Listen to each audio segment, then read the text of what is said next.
Nima uchun hayotlik oxiri hammasi o'limga yuzlanadi?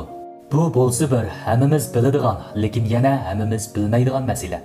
Amaliyotda faqat hayotliklar emas, yer shari hatto butun olammi o'lish uchun tug'ilgan. Bu olamning asos qonuniyati hech kim o'zgarta olmaydi. 500 million yil burun Nayt Yiroqdagi M742 yulduz sistemasida ma'lum bir ong gavdasi mundoq so'ragan: olamning oxiri zodi nima? Entropiya. Entropiya degan yana nima? Bu hukm odatdan tashqari kuchlik, unchalik oson tushungili bo'lmaydi. 19-asrning dastlabki mazgilida fizika olimlari dunyo aylanishining harakatlantiruvchi kuchi bo'lsa energiya ekanligini va energiyaning saqlanish qonunini payqadi. Energiya saqlanish qonuni bo'yicha energiyaning yig'indisi o'zgarmaydi. Lekin bir masala boshdan oxiri hal qilinmay keldi. U bo'lsa-mu energiya mangu 100% almashishga amalsiz. Olimlar necha ming xil usulni sinab boqqan bo'lsa-mu, yanala energiyaning sarfiyotini nolga tushirolmadi. Shu sababdan ular almish jarayonida isrof bo'lgan, qayta ishlatkili bo'lmaydigan energiyalarni entropiya deb atadi. Keyin bu hukm yana termodinamikning ikkinchi qonuni deb xulosalandi.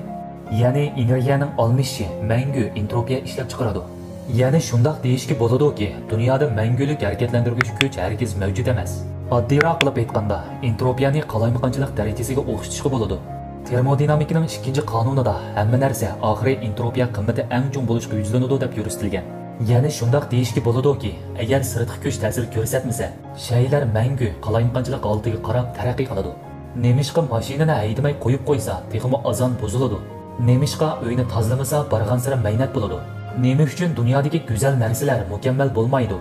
Aynak oson sunadi, oq bulutlar oson taraydi. Chunki dal go'zal holatni saqlash uchun biz energiyaga muhtoj. Agar energiyaning olmishi bo'lmasa, go'zal holat oxirlashadi. Hayotlik ham shundoq. Bir hayotlik borliq kelgan vaqt, dal uning entropiya qimmati asta-asta eshishga boshlagan vaqt. Hayotlikni saqlaydigan yemaklik bo'lsa, entropiya qimmatiga qarshi turadigan energiya. Ya'ni shundoq deyishga bo'ladiki, boshlanishdan oxirlashgacha siz doim o'limga taqobil turasiz. Siz faqat entropiya qimmatining suratini imkon qadar azaytasiz, lekin uni butunlay to'xtatib qo'ya olmaysiz. Entropiya qimmati ma'lum bir kritik nuqtaga yetgan vaqtda hayotlik oxirgi nuqtaga yetib borgan bo'ladi. Sizning kontrol qila oladiganingiz faqat suratning tez ostiligi xolos. O'xshash qoida bo'yicha insoniyat madaniyatimi ham shundoq. İnsanlar barliq kelgandan boshlab bugungi fan texnikaning yuqori sur'atda taraqqiy qilishigacha ma'lum xil qatlamdan elib aytganda insoniyat jamiyatining texmo olg'a ilgirlashi, texmo madaniy bo'lishi notayin. Aksiya insonlar olamdagi boshqa narsalarga o'xshash, oxirida faqat texmo tartibsiz, barg'ancha qalaymaqonchilikqa yuzlanadi. Bu zodi nima uchun? Ilg'or fan texnikaning ijod qilinishi, yangi energiyaning ishlatilishi, amaliyot faqat boshqa xil shaklda entropiyaning jo'g'lanishini cheklaydi. Biz dunyoni muqammam tartibli taraqqiy qildirish uchun energiyaga muhtoj. Buning uchun badal to'lashga to'g'ri keladi. Masalan, axlatdan bulg'anish, yer sharining illishi, jonliqlarning nasli qurishi qatorliqlar. Fizika olimlari deydiki, entropiyani mangu yo'qotqili bo'lmaydi. Biz faqat qisman doirani tartibga ega qilish uchun qalaymaqonchilikni boshqa sohaga yo'tkaymiz xolos. Olimlar entropiyani payqagandan boshlab bishorat berib turadiki, hayotlik abadiylik yetishga amalsiz. Barliq shaylarning hammasi qalaymaqonchilikqa yuzlanadi. 13 milliard 800 million yil burungi olamchung portlashidan boshlab olam qalaymaqon holatga qarab taraqqiy qilyotdi.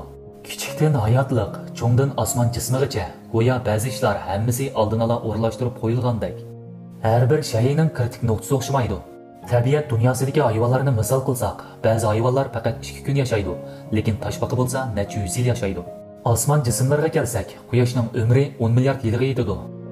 100 yil olamga nisbatan aytganda haddidan ziyoda qisqa, lekin odamlarga nisbatan aytganda qarmoqqa allaqachon yetgidek uzun. Entropiyaning eshish qonuniyatiga asosan olam kelgusidagi ma'lum bir vaqtda halokatga yuzlanadi. Sodiq qandoq bir kuch entropiyani kontrol qilib turadi? Olamning sirtida zodi nima bor? Balkim biz mangu javobga erisha olmasligimiz mumkin. Bo'ldi, bu qitimliq mazmun mush yerda oxirlashdi.